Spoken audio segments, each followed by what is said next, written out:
Hey everybody, hope you're doing well and enjoying our new Advent series.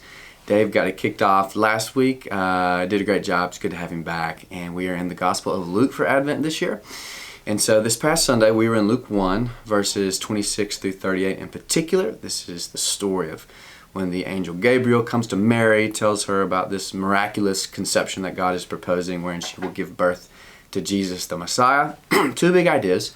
First one is that we should cherish hidden faithfulness, because that's what Mary's faithfulness is. It was very hidden, and yet God saw it.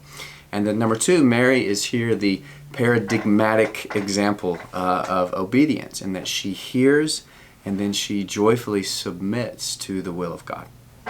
So first two questions. Number one, what was most interesting or encouraging to you from the sermon this week? Question number two, what was most challenging? What did you have questions about? What did you not understand? What did you not agree with? And it's always okay if you didn't agree with everything that was said. Question number three, do you struggle with believing in the virgin birth?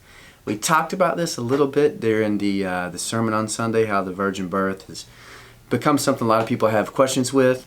It's understandable. So far as we know, virgins don't have babies, but it is the story that Scripture tells. And so, do you find belief in the virgin birth very believable? Why or why not?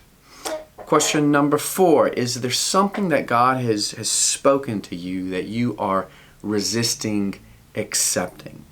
And then if you feel comfortable, what is it that God has said to you? And then why have you resisted accepting it? So whereas Mary says, God, I hear you, this is kind of a weird thing, but okay, may it be according to your word.